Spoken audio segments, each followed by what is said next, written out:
नमस्कार दोस्तों, मेरा नाम है डॉक्टर भाविनी और मैं दीर्घायु आयुर्वेदिक पंचकर्मा सेंटर से बात कर रही हूँ। आज हम बात करेंगे वाइट डिस्चार्ज के बारे में, यानी कि ल्यूकोरिया या फिर श्वेत प्रदर।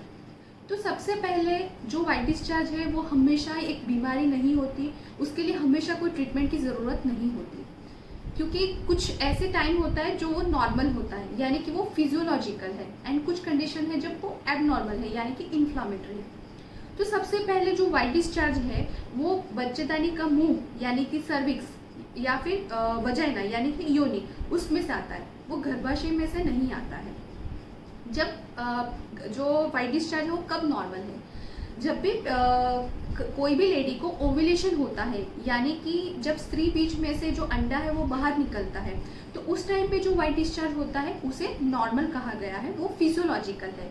वो हमें कैसे पता लगेगा? सबसे पहले तो उसका जो कलर है, वो जो एग का जो वाइट पोर्शन होता है वैसा रहता, क्लियर रहता है, और जब वो वाइट डिस्चार्ज को हम 2 उंगलियों के बीच में लेते हैं तो एक थ्रेड जैसा बनाता है, उसे थ्रेड टेस्ट कहा जाता है, तो वो नॉर्मल है।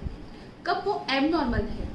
जब भी वो वाइट डिस्चार्ज का जो कलर है वो चेंज होता है, जब वो ज़्यादा येलो होता है या फिर ज़्यादा ब्राउन, कभी जब वो ब्लड के साथ मिक्स करके हो रहा या फिर दही जैसा होता है, तो उसको हम कहेंगे एबनॉर्मल है। जब उसमें से ज़्यादा स्मेल आती है, थोड़ी बहुत स्मेल है दैट इज़ नॉर्मल, बट उसमें से ज़्यादा स्मेल आती हो, उसमें ज़्यादा इचिंग होती हो, यूरिन पास करते टाइम जब दर्द होता हो या फिर संभोग करते टाइम दर्द होता हो, तो ये जब सिम्टम्स साथ में प्रेजेंट हुए तो हम उसे एबनॉर्मल वाइट डिस्चार्ज कहेंगे, और वैसे पेशेंट को ट्रीटमेंट की ज़्यादा ज़रूरत है। तो उसमें हम क्या ट्रीटमेंट कर सकते हैं? सबसे पहले हम उसमें देंगे पुष्यानुक चूर्ण या फिर प्रदारंतक लो या फिर लोद्रासव। योनि धावन उसमें सबसे पहले फर्स्ट लाइन ऑफ ट्रीटमेंट है। योनि धावन में क्या करेंगे? सबसे पहले काढ़ा बनाएंगे, कुछ ड्रग है जैसे कि मंजिष्ठा, हरिद्रा, दारू हरिद्रा, विडंग, नींब, इससे काढ़ा बनाएंगे और फिर वो वजाइना को वॉश करेंगे। ये पंचकर्मा सेंटर या फिर आयुर्वेदिक डॉक्टर है वो वहीं पे किया जाता है, घर पे नहीं करते हैं।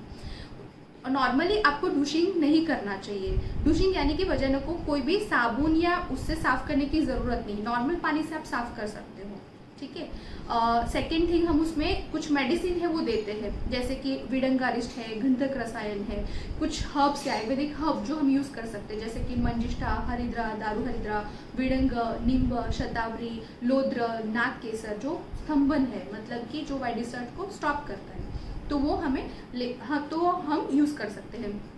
सेकेंड थिंग, हमें हाइजीन मेंटेन करनी चाहिए, क्लीन रहना चाहिए। क्लीन नॉर्मल पानी से करना चाहिए, कोई भी टाइप का कोई सोप या केमिकल यूज़ करने की ज़रूरत नहीं है, क्योंकि अगर हम कोई केमिकल या साबुन यूज़ करते हैं तो उससे क्या होगा, जो अच्छे वाले बैक्टीरिया है वो भी बाहर आ जाते हैं।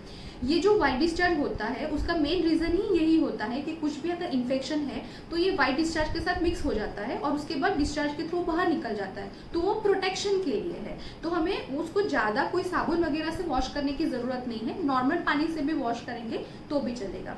थर्ड क्या है, आपको जो कॉटन पैंटीज को पहनना चाहिए। अगर आपको ज़्यादा वाइट डिस्चार्ज है तो आप पैंटी लाइनर भी यूज़ कर सकते हैं। दूसरी मटेरियल की जो पैंटी है वो आपको अवॉइड करनी चाहिए। आपको ज़्यादा मीठा या फिर जो हैवी फूड है वो भी आपको अवॉइड करना चाहिए। तो सबसे पहले आप मेक श्योर करें कि जो आपका डिस्चार्ज है वो नॉर्मल है या फिर एबनॉर्मल है, यानी कि फिजियोलॉजिकल है या कुछ इन्फेक्शन की वजह से है। अगर इन्फेक्शन की वजह से है तो ही आपको ट्रीटमेंट लेने की ज़रूरत है, फिजियोलॉजिकल में कोई भी ट्रीटमेंट लेने की कोई ज़रूरत नहीं है। तो अगर आप इस विषय में कुछ अधिक जानकारी प्राप्त करना चाहते हो तो आप हमें दीर्घायु आयुर्वेदिक पंचकर्मा सेंटर में कॉन्टेक्ट कर सकते हो। Thank you.